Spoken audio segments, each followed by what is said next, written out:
¿Está bien? Muy bien, pues Luisa comparte también lo que significa para su vida también esa canción tan bonita, tan especial.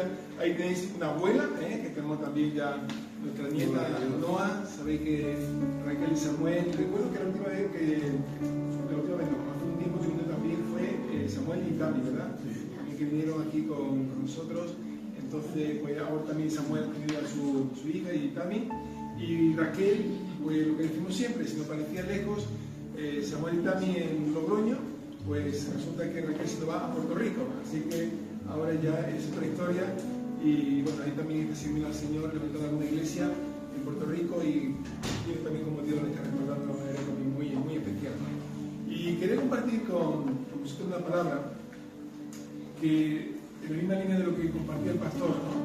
De la importancia de la fe, la importancia de lo que significa estar abiertos a lo nuevo, a lo que de alguna manera Dios quiere desarrollar, y desde la perspectiva también de que Dios nos llama a que podamos ser hombres y mujeres que extiendan el reino del Señor. ¿Y cómo se extiende el reino del Señor?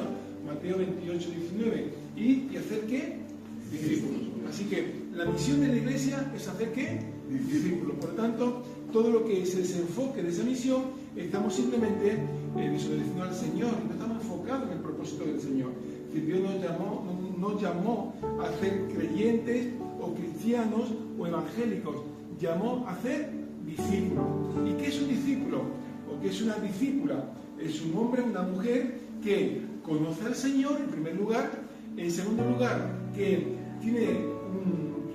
es transformado por Jesús, y en tercer lugar que se involucra en la misión de Jesús. Repito, por favor, porque sé también que alguno me ha distraído. Discípulo es una persona que tiene un encuentro con Jesús. En segundo lugar, es una persona que es transformada por Jesús. Y en tercer lugar, es una persona que se involucra en la misión de Jesús. Por lo tanto, yo podré ser una persona que viene a la iglesia y no por eso seré un discípulo. Yo seré una persona que llevo 20 años en el Evangelio en cuanto a poder asistir a una iglesia en particular, y no significa que sea un discípulo. Porque un discípulo es una persona que a su vez hace discípulo. Por lo tanto, si yo hago discípula a Marta será mi discípula cuando ella a su vez se involucre en la misión de Jesús, es decir, que haga también discípulo. Cuando Marta haga discípulo, entonces esa tercera generación, yo podré decir que Marta es mi discípula. ¿Me explico? Es de alguna manera la misión que el Señor nos da, y la capacidad de la iglesia de comprender que la perspectiva principal es que todas, los que estamos aquí, los que conocemos al Señor, nos involucremos en esa misión. Hay un pasaje precioso en el Evangelio de Lucas, capítulo 5, que quiero que busquéis, por favor, porque no voy a leer otro texto, será solamente ese.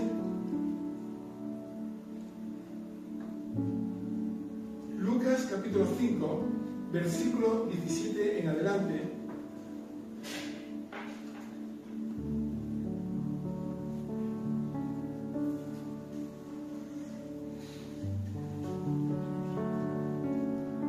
Y está en el mismo capítulo que hacía referencia al pastor, de esa pesca milagrosa, ¿no? En tu palabra echaremos la red, y en esa palabra, en esa rema, Dios obró ese milagro de la pesca milagrosa. Pero un poquito más adelante se encuentra ese pasaje donde el Señor sana de una manera muy especial y muy fuera de lo normal a un paralítico.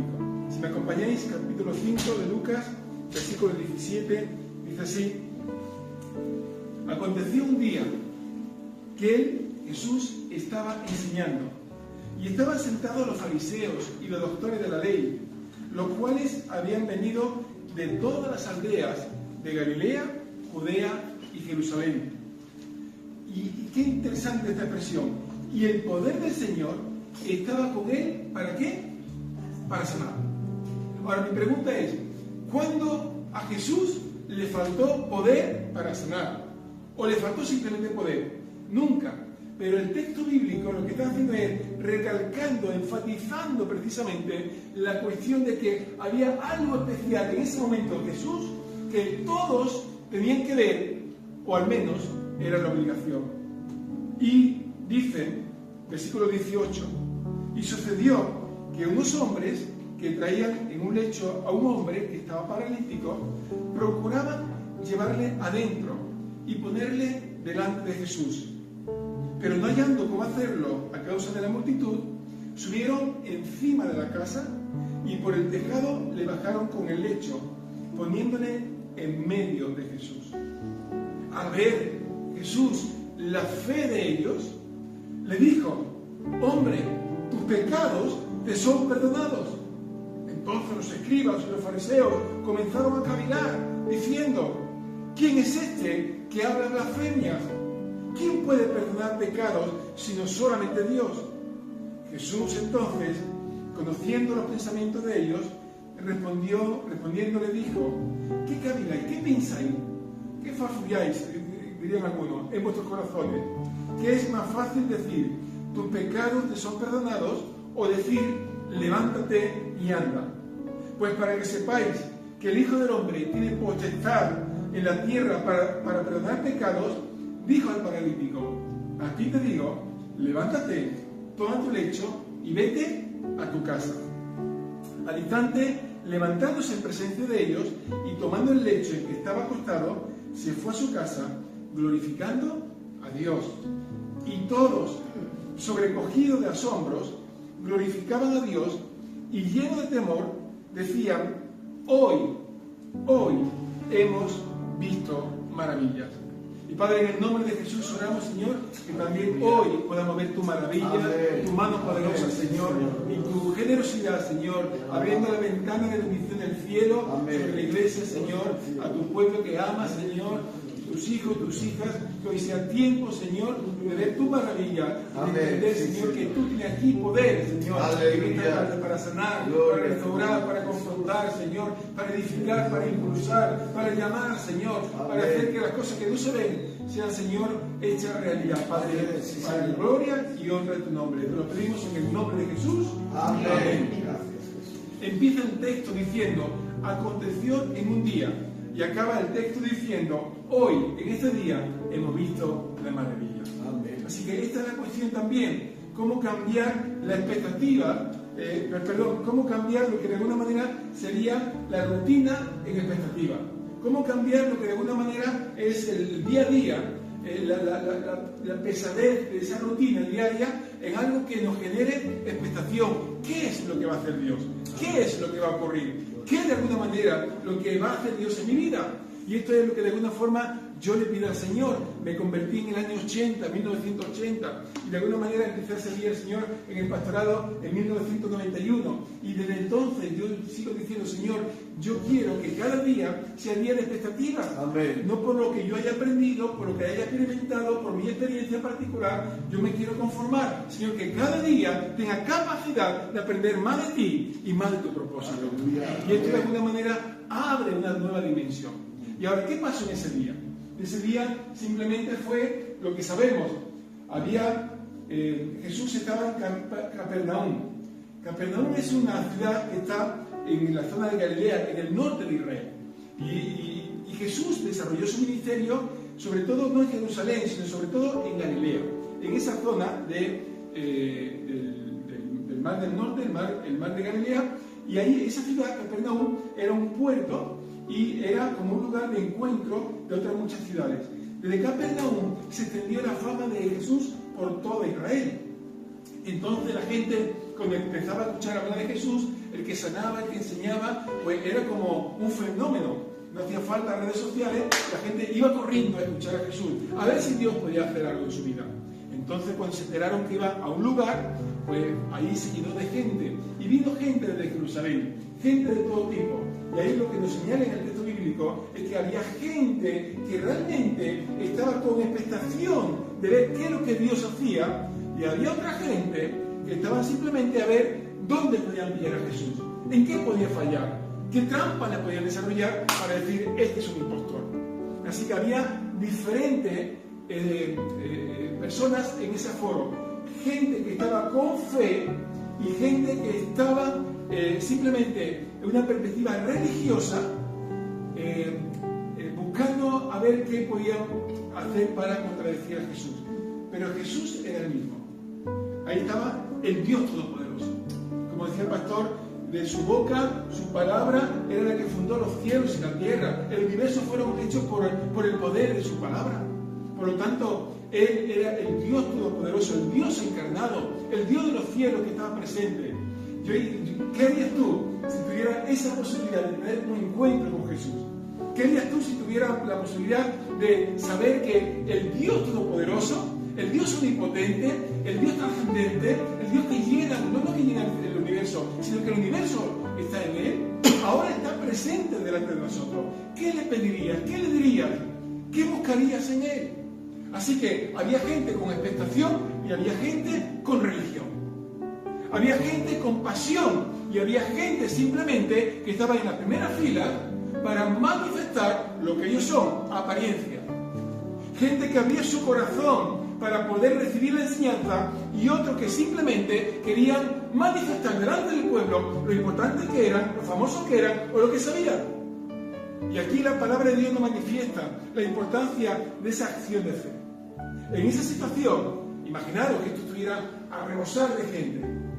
Recuerdo una vez que estuve en Cuba, y allí en Cuba se desarrollan las casas culto, y eran casas que a lo mejor eran pequeñitas, como podía ser como este rincón, ¿no? Y ahí había 150 personas, por lo menos, entre las que estaban allí, las que estaban asomadas por la ventana y las que estaban por la puerta. Y ahí un calor tropical, ahí no había aire acondicionado, y entonces además tenía que predicar siempre con manga larga y con corbata allí. Imagínate. Entonces yo estaba sudando, chorreando, pero era impresionante el hambre de la gente. Venían andando durante kilómetros para escuchar la palabra del Señor. Daba igual que hiciera calor allí. Allí lo que menos les importaba a ellos era el calor que pasaban. Lo que buscaban era palabra del Señor. Amén. Así que ahí aguantamos como pudimos. La camisa estaba empapada en sudor, pero vimos todo lo que Dios nos dio porque realmente veíamos el hambre que la gente tenía.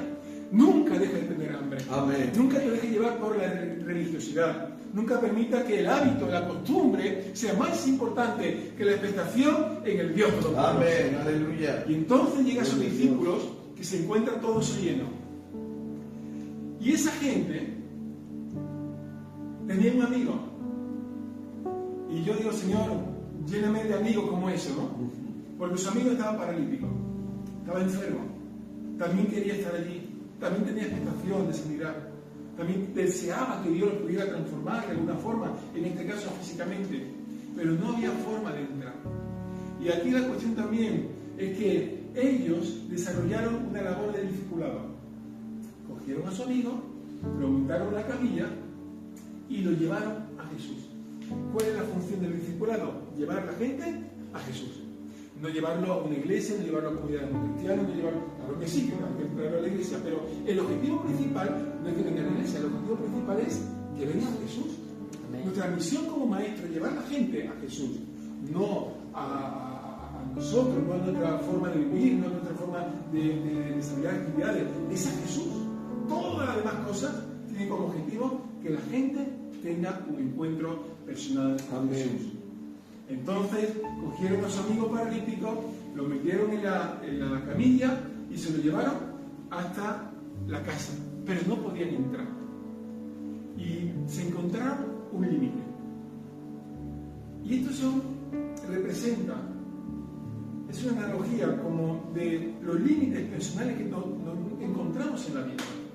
Esta es una vida difícil. Hay otros lugares del mundo que lo pasan peor que nosotros. Pero nos encontramos que vivimos en un mundo que no lo podemos olvidar. Es un mundo caído. Es un mundo de pecado. Es un mundo donde las tinieblas reinan, no reinan, que gobierna el único rey de reyes es Jesús, ¿no? Pero Satanás, dice la Escritura, que tiene poder, tiene potestad. Jesús le llamó el príncipe de este mundo. No era rey, pero era príncipe. No tenía el gobierno absoluto, que solamente Jesús, pero tenía poder para destruir, porque el enemigo vino ¿para qué? Para matar, hurtar y destruir. Vivimos un mundo injusto, lleno de dolor.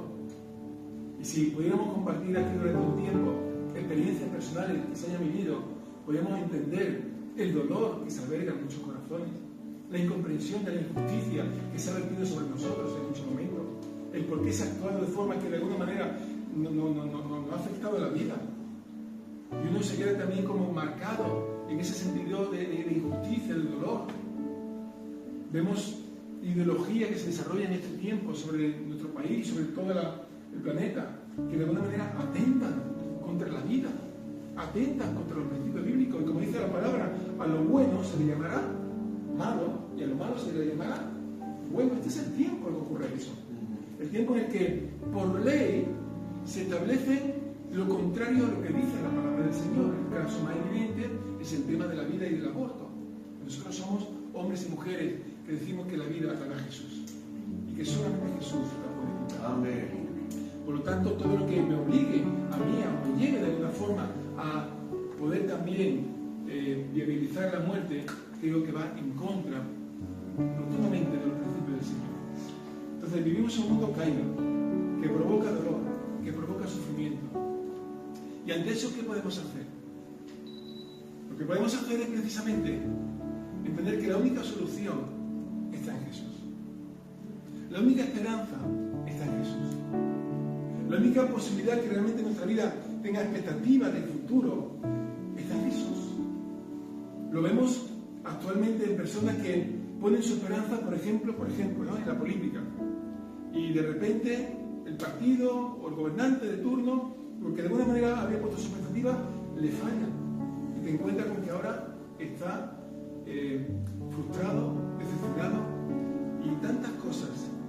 ¿Cuántas personas de las que hay aquí podrían decir: yo me siento decepcionado o frustrado con personas específicas, con pensamientos, con planteamientos políticos, ideológicos de cualquier tipo? No. Y realmente Jesús debe ser nuestra esperanza. Y debemos de buscar llevar a la gente a Jesús. Y entonces estos 4 amigos se encontraron un techo, encontraron un límite, pero eso no fue imposibilidad para hacer que realmente su amigo, el paralítico, pudiera tener ese encuentro con Jesús.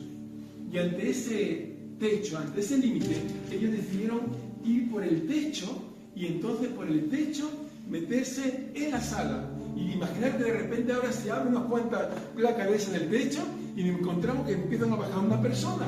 Y seguramente la primera reacción de todos nosotros sería: ¿pero qué estás haciendo? Que nos va a destrozar el local. O también que puede poner en peligro la vida, porque se puede caer alguna viga o lo que sea en la cabeza de alguien. Recordamos también hace 2 años, estábamos en el Congreso de la Asamblea de Dios y de repente una viga enorme, ¡bum!, se nos cae en la carpa y bueno, Dios sobró, porque había como 1000 y pico de personas en aquel momento y cayó en la única zona donde prácticamente no había nadie, ¿no? Ahí estaba mi sobrino también, Juan Carlitos, al lado, y el muy hermano también, que ahí fue un poquito más afectado, pero nada en comparación de lo que pudo ocurrir. Es decir, pues imaginaros lo que pudo significar para Jesús en ese momento encontrarse a alguien que está defendiendo del techo. ¿Qué hizo Jesús? ¿Le regañó? Al revés. Básicamente se asombró. ¿Y por qué se asombró? ¿Por el conocimiento? ¿Por qué se asombró? ¿Por la intrepidez? ¿Por qué se asombró Jesús? Por la fe de ellos. Y esa fe hacía que no hubiera límites, ni techos, ni posibilidades para que la gloria del Señor se derramase en ese paralítico. Así que hay momentos en los que en la vida te establecen esos límites, pero recuerda, en el Señor todo es posible. En el Señor haremos proezas. En Jesús realmente podemos entender que lo que es imposible para el hombre es posible para Dios. Por eso se convierte un techo, una limitación, en un elemento que contribuye a la gloria del Señor, al milagro del Señor. Así que, ¿cuántos buscadores de milagros hay aquí? ¿O cuántas personas hay que se limitan o se paralizan por esos límites que se desarrollan en la vida? Y aquí también nuestra vida es una continua escuela para manifestar que a pesar de todo, a pesar de las situaciones que enfrentamos, a pesar de que no sale bien la vida como que nos gustaría que saliera, a pesar de que nos encontramos muchas veces tan limitados, podemos experimentar que esas situaciones nos evidencian una posibilidad de confiar en el Señor, de esperar en el Señor, de decir: Señor, tú obrarás, tú manifestarás tu milagro. ¿Qué es lo que tú necesitas hacer? Buscar el espacio, seguir trabajando, no conformarte, no permitir que la rutina sea parte de tu vida, entender que ningún límite es suficientemente poderoso para paralizar la mano poderosa de nuestro Dios. Y en eso confiamos.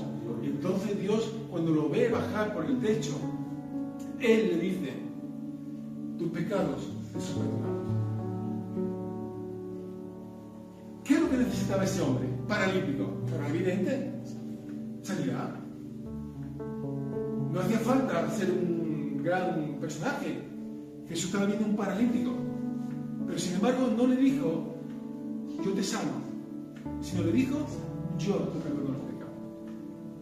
Porque la mayor necesidad del ser humano, más que una cuestión física, es la sanidad del alma, la sanidad de nuestro espíritu.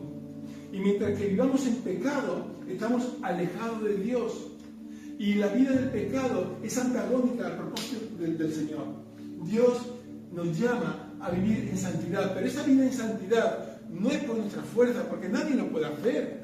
Nadie por su propia fuerza o por su propia capacidad lo puede hacer. Si alguien lo hubiera podido hacer, Jesús no hubiera tenido que venir aquí a la tierra, morir por nosotros, ser escupido, pescado, burlado. No tiene que haber padecido por nosotros. Si era posible alcanzar a Dios en santidad por nuestra fuerza, Jesús no hubiera tenido que morir. Pero sin embargo sabía que era imposible para el ser humano. Por eso Él bajó y pagó el precio de la cruz del Calvario por ti y por mí. Amén. Para que por su obra, como decía el pastor, ahora tengamos nosotros salvación. Y esa salvación hemos de cuidarla, hemos de alguna manera de alimentarnos en el Señor. Decía Proverbio 1:7 que el principio de la sabiduría es el temor a Dios. ¿Y qué significa el temor a Dios? Bueno, pues yo quiero agradar a Dios, y yo quiero amar a Dios, y yo quiero amar lo que Dios ama, y yo quiero repeler lo que Dios repele. ¿Y qué Dios aborrece? El pecado. Entonces yo vivo también queriendo agradar a Dios, y entonces mi vida se enfoca no en una lucha contra el pecado, sino se enfoca en una lucha por acercarme a Dios, por estar más cerca de Él, por sentir más de su revelación. Y cuanto más cerca estoy de Él, entonces más me aparto del pecado. Pero mi enfoque no es luchar contra el pecado, mi enfoque es acercarme a Jesús. Amén. Por eso dice la palabra que nos acerquemos con confianza al trono de la gracia. Acerquémonos con confianza. La mayor necesidad del ser humano se llama liberarnos del pecado. Por eso lo principal para nuestra vida es el arrepentimiento. El venir a la iglesia te da la posibilidad de ese arrepentimiento, pero el venir a la iglesia no conlleva arrepentimiento. Es una cuestión que es entre tú y el Señor. No se trata de ser católico evangélico, no se trata de una cuestión de religiosidad. Se trata de una relación con el Señor, de entender que lo que más te puede afectar en tu vida es precisamente el pecado, y que solamente por medio del arrepentimiento, por medio de la confesión del pecado, entonces dice 1 de Juan 1:9, que si confesamos nuestros pecados, Él es fiel y justo para perdonar nuestros pecados y limpiarnos de toda maldad. Solamente Jesús lo puede hacer, y Jesús lo ha hecho, lo está haciendo y lo seguirá haciendo. Cuando glorificamos, le damos un aplauso a Dios por lo que también Dios está haciendo en este tiempo de nuestra vida.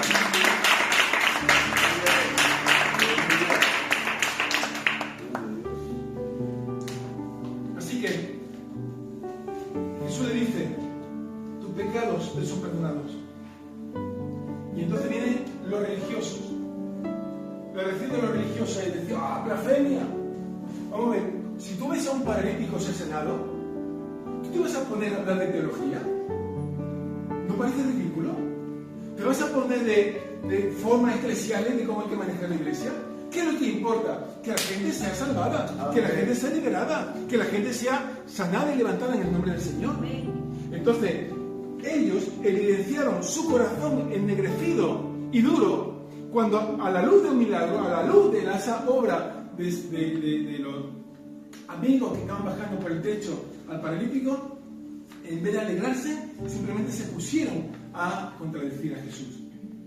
Y aquí nos encontramos precisamente cómo hay cualquier lugar donde se reúnen personas, aunque sea en el nombre del Señor, siempre habrá también dos grupos, quizá uno mayor que otro, pero siempre habrá dos grupos: gente expectante del Señor y gente que esté de alguna manera manipulando, manoseando las cosas espirituales. Gente con expectativas o gente simplemente con aburrimiento de la rutina del día a día. En el momento que podemos ver a esta gente bajando por el techo a este paralítico, y vemos también cómo Dios manifiesta la salvación, Dios obra y salva, sana a esta persona. En ese momento nos podemos dar cuenta de la importancia de la labor de los discipuladores, de las personas que llevan a la gente a los pies de Jesús. La misión es que la gente sea transformada, y quien lo puede transformar es Jesús. Te animo a que puedas plantearte esta perspectiva. Nuestra misión es compartir el Evangelio de Jesús. Nuestra misión es hablar de Jesús a todos los que podamos también conocer. Nuestra misión es traer a la gente a la iglesia. Eso es parte de un proceso, pero lo principal y el objetivo final es llevar a la gente a Jesús. Y cuando llevamos a la gente a Jesús, Dios obra maravillas, Dios obra con su poder, Dios transforma, Dios cambia. Como el domingo pasado en la iglesia, y vi una persona por primera vez en la iglesia, y estábamos viéndola que durante la predicación estaba todo el tiempo llorando, quebrantado. Acabamos el tiempo de meditación y seguía ese hombre llorando, quebrantado. Dios le había tocado de tal manera, la primera vez que venía a la iglesia. ¿Y quién lo llevó? Dos personas que lo conocían anteriormente y que le empezaron a hablar de Jesús y lo llevaron a la iglesia, y en ese momento tuvo ese encuentro con Jesús.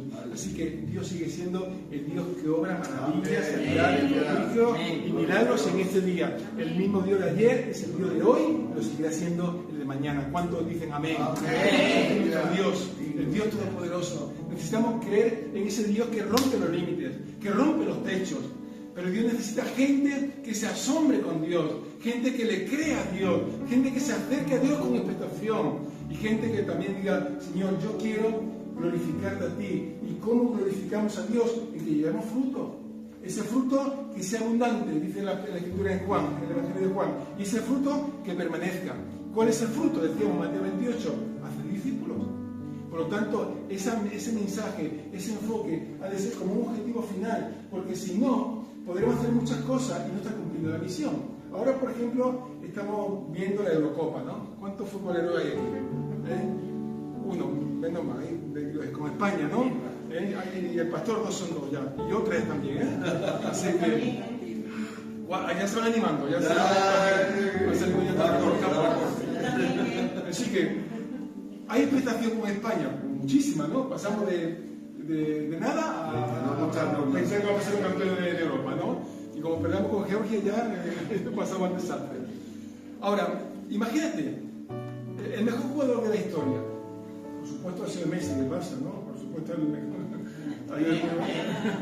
No esperando alguna reacción. Bueno, pues imaginaros que el mejor jugador de un equipo, pues un equipo lo ficha para una millonada y ahora no marca goles. Oye, pero el tío genera un ambiente tan bonito en el vestuario, desarrolla una relación, invita a los amigos, el Messi invita a los amigos a hacer una barbacoa o un asado, como dicen los argentinos, pero no marca goles. ¿Pensáis que lo van a renovar el año siguiente? Por muy bueno que sea. ¿Cuál es el objetivo del jugador? Marcar goles. Si marca goles, ¿cuál es la misión del creyente? Hacer discípulos. Podemos estar haciendo muchas cosas. Tenemos que estar enfocados en el objetivo principal que el Señor nos mandó. Y eso significa romper esquemas, maneras de pensar, estructuras mentales y hasta eclesiales, con tal de conseguir el objetivo final: que la gente conozca a Cristo, que la gente sea transformada por Cristo, que la gente se enamore de Cristo, que la gente disfrute de ese lugar de oasis que es la presencia del Señor, en medio de un mundo caído, roto, lleno de pecado. Comprender que nuestro Dios es el Dios que abraza, que restaura, que sana, que libera. Ese es el Dios que tenemos, el Dios que puede hacer nuevas todas las cosas. Por eso tenemos que hacer como estos cuatro amigos del paralítico: romper los esquemas, romper los techos y hacer todo lo posible por llevar a la gente a los pies de Jesús. La pregunta es: ¿con qué grupo de este texto bíblico te sientes gente que estaba escuchando con expectación o con la gente que estaba escuchando esperando que cayese o que cometiese alguna torpeza Jesús, o con estos 4 discípulos que de alguna manera trajeron a su amigo, rompieron moldes y hicieron que ese día hubiera un milagro. Mi oración es: Señor, llévame a la convicción de que cada día, mi Dios, yo sé testigo de los milagros de Jesús. Es el tiempo de los milagros. El domingo pasado compartió un testimonio, si he tenido ocasión de verlo también, impresionante. Se llama Óscar Peralta, usted lo había escuchado. Él es español y durante un tiempo él fue el jefe de los Latin King, de la banda Las Magas. Imagino que muchos habéis escuchado también hablar de ello en Barcelona. Y en un momento determinado, pues lo arrestaron. Y entonces salían las imágenes de La Sexta, en televisión española, de Antena 3, de cuando lo arrestaron. Un dispositivo era en Barcelona, los mozos, hay un despliegue impresionante para poderlo pillar a él. Y esta persona se había casado con la hermana del jefe de los Latin King de Ecuador. Y este se había hecho un personaje impresionante, violento, agresivo. La violencia había llenado su vida, ¿no? Y en ese tiempo en la prisión, él conocía a Jesús. Y en ese tiempo de prisión, él se bautizó. Y ahora, ya 10 o 12 años después, ya había cumplido la condena de que había sido más larga, vio también la mano del Señor sobre su vida, y ahora está dedicándose a compartir del Evangelio, a compartir de su experiencia, a compartir de que Dios rompió los límites, rompió los techos, que Dios transformó su vida, que Dios le liberó de toda cadena de opresión, y ahora es un hombre usado para la gloria y honra del Señor. Nuestro Dios es un Dios de milagros, ayer, hoy y por los siglos. Y si tú crees también que hoy también es el Dios de los milagros para tu vida, ponte de pie, por favor, y sea el Señor. Le cantamos la canción, preparamos también nuestro corazón para poder también orar al Señor en este momento y decirle: Señor, yo quiero romper, mi Dios, toda forma, toda estructura mental que me impida acercarme a ti, mi Dios, correr hacia tu presencia, sentir que tú eres el Dios que me va a usar, pero que ahora te necesito, Señor, en primer lugar, que tú sanes mi vida, que tú me limpies de pecados. Y ahí, por favor, también cierra tus ojos, si eres tan amable, y si también quieres hacer una oración con el Señor, no sé, alguna persona no la conozco, y si hoy también tú le quieres entregar tu vida al Señor, hoy es un buen momento. ¿Y qué significa entregar tu vida al Señor? Significa decirle: Señor, te pido perdón por mis pecados. Quiero ser tu hijo, tu hija, Señor. Quiero experimentar tu abrazo de amor. Señor, reconozco que mi vida sin ti no ha llegado a buen puerto. Necesito de tu presencia, Señor. Hoy yo quiero ser parte de tu familia espiritual. Hoy yo quiero ser tu hija, tu hijo. Hoy, Señor, en el nombre de Jesús.